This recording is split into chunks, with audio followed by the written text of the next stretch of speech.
Hello दोस्तों, तो कैसे हैं आप लोग। सबसे पहले मेरी तरफ से आपको राधे राधे, जय श्री कृष्णा। तो मेरे दोस्तों, जैसे कि आपको पता है कि मैं अभी फ़िलहाल जो चैप्टर पढ़ा रहा हूँ उस चैप्टर का नाम है अधिनायक। और अधिनायक को मैं पूरी तरह से लाइन बाय लाइन पढ़ा रखा हूँ।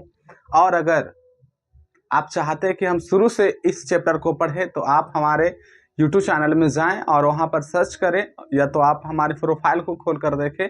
इस चैप्टर को आसानी से पढ़ाया हुआ पूरा डिटेल से मिल जाएगा, जिसमें मैंने बहुत सारे वीडियो जिसमें डाला, लगभग 4 से 5 वीडियो डाला है, जिसमें हम आपको चैप्टर को भी पढ़ाए हैं, क्वेश्चन आंसर को भी बताए हैं और साथ ही साथ थ्योरी को भी बताएं, जिससे आप कभी परिचय कर सकते हैं। और आज लास्ट क्लास जब हो गया तो मैं आपके लिए लेकर आया हूं इसका ऑब्जेक्टिव। जैसे पता है दोस्तों, मैं बहुत सारे ऑब्जेक्टिव हर चैप्टर का नहीं लाता हूं, बल्कि 10, 12, 15 हाईएस्ट ऑब्जेक्टिव लाता हूं, जिसके कारण आप लोगों को याद करने में और पढ़ने में आसानी हो जाती है। देखिए, प्रत्येक चैप्टर का हम वही ऑब्जेक्टिव केवल दे रहे हैं आपको जो काफ़ी इंपॉर्टेंट से, क्योंकि मैं जब थ्योरी बताता हूं तो आपको लगभग सारे डाउट क्लियर कर देते हैं उसमें। हम इसमें ज़्यादा ऑब्जेक्टिव नहीं डालते हैं कि हाँ रघुवीर साय का जन्म कहाँ हुआ, मृत्यु कब हुई, जन्म कहाँ हुआ, कब हुआ, ये सब हम नहीं डालते हैं, क्योंकि आपको हम थ्योरी में ये सब पहले ही बता रखे होते हैं। तो हम केवल उन्हीं चीज़ों को डालते हैं जो आपके लिए ज़रूरी हो, आपके लिए इंपॉर्टेंट हो। तो चलिए दोस्तों, देर ना करते हुए लेकर चलते हैं इसके ऑब्जेक्टिव की ओर। और पहला क्वेश्चन समझते हैं, जिसमें सबसे पहले बताया गया अधिनायक कौन है।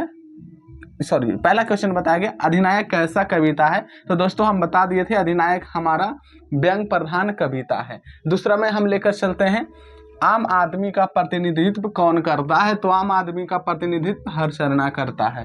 नेक्स्ट दोस्तों हम लेकर चलते हैं हरचरणा जलसे में क्या पहनकर आता है। तो हम आपको पहले बता दिए थे कि फटा सुथना पहनकर आता है। जैसे कि पहला लाइन में आपको कविता में लिखा हुआ है, राष्ट्रगीत में भला कौन हुआ, भारत भाग विधाता है, फटा सुथना पहना जिसका गुण हरचरणा गाता है। यानी कि हरचरणा जो है फटा छिटा कपड़ा पहनकर वो अधिनायक का गुण गाता था। हरदेव सहाय जी क्या थे। तो हरदेव सहाय जी एक शिक्षक थे, और आपको पता है कि हम थ्योरी में बताएं कि हरदेव सहाय रघुवीर सहाय के इनके पिताजी भी हैं। चलते नेक्स्ट क्वेश्चन में आते। क्वेश्चन नंबर 5 में रघुवीर सहाय जी का विशेष अभिरुचि किसमें थी। अभिरुचि मतलब आपको बताए थे टेस्ट। तो इनकी विशेष अभिरुचि किसमें थी। तो इनका विशेष अभिरुचि संगीत सुनने और फिल्में देखने में थी। किन्हें? रघुवीर सहाय की। चलिए दोस्तों नेक्स्ट क्वेश्चन नंबर 6 में लेकर चलते हैं। कौमुदी नामक कविता केंद्र की स्थापना और संचालन किसने किया। तो मेरे दोस्तों इसका सही आंसर होगा आपका रघुवीर सहाय ने। अगर आप इससे ज़्यादा ऑब्जेक्टिव बनाना चाहते तो आप हमारे थ्योरी वाले वीडियो जरूर देखें, जिसमें हम आपको थ्योरी यानी कि कवि परिचय बना रखे, उससे आपको किसी भी बुक का हो ऑब्जेक्टिव आसानी से बन जाएगा। नेक्स्ट क्वेश्चन है आपका रघुवीर सहाय को साहित्य अकादमी पुरस्कार किस रचना के लिए मिला था। तो आपको ऑलरेडी हम बता रखे हैं कि उन्होंने एक रचना किए थे जिसका नाम था लोग भूल गए। इसके लिए उन्हें कौन सा पुरस्कार मिला था। तो साहित्य अकादमी पुरस्कार मिला था। नेक्स्ट क्वेश्चन है रघुवीर सहाय जी संवाददाता के रूप में किस पत्रिका से आरंभ किए। संवाददाता के रूप में किस पत्रिका से आरंभ किए। तो हम आपको बता दिए थे नवजीवन से।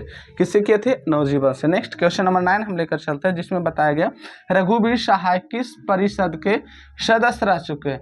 तो देखिए और याद करिएगा, ये काफी इंपॉर्टेंट से, ये रघुवीर सहाय भारतीय प्रेस परिषद का क्या रह चुके हैं। तो सदस्य रह चुके हैं। रघुवीर सहाय जी की संपूर्ण रचना कितने खंडों में प्रकाशित हुई। ये भी बहुत बार पूछा गया है। तो 6 खंडों में प्रकाशित हुई है। नेक्स्ट 11 में लेकर चलते हैं शीर्षक अधिनायक में अधिनायक शब्द किसके ओर इशारा करता है। मतलब जो हमारा चैप्टर है अधिनायक, ये किसके ओर इशारा करता है, मतलब किसके बारे में बताता है। तो इसमें बताता है सत्ताधारी। सत्ताधारी तो आपको पहले ही बता दें, सत्ताधारी वर्ग के बारे में, जो पॉलिटिशियन होता है उनके बारे में बताया गया है। नेक्स्ट चलते हैं ये अधिनायक शीर्षक कविता, ये जो कविता हम आपको पढ़ाएं किस संग्रह से लिया गया, मतलब कहाँ से लिया गया। तो आपको पता होगा ये लिया गया है आत्महत्या के विरुद्ध से। कहाँ से लिया गया मेरे दोस्त? तो आत्महत्या के विरुद्ध से। नेक्स्ट क्वेश्चन नंबर 13 चलते हैं रघुवीर सहाय की संपूर्ण रचनावली किसमें प्रकाशित हुई, यानी कि किस पब्लिकेशन में जारी हुआ था। तो उस पब्लिकेशन का नाम था, यानी उस प्रकाशन का नाम था राजकमल प्रकाशन। ये भी याद रखिएगा, बहुत बार पूछा गया। लिखने का कारण शीर्षक निबंध किस लेखक की रचना है। लिखने का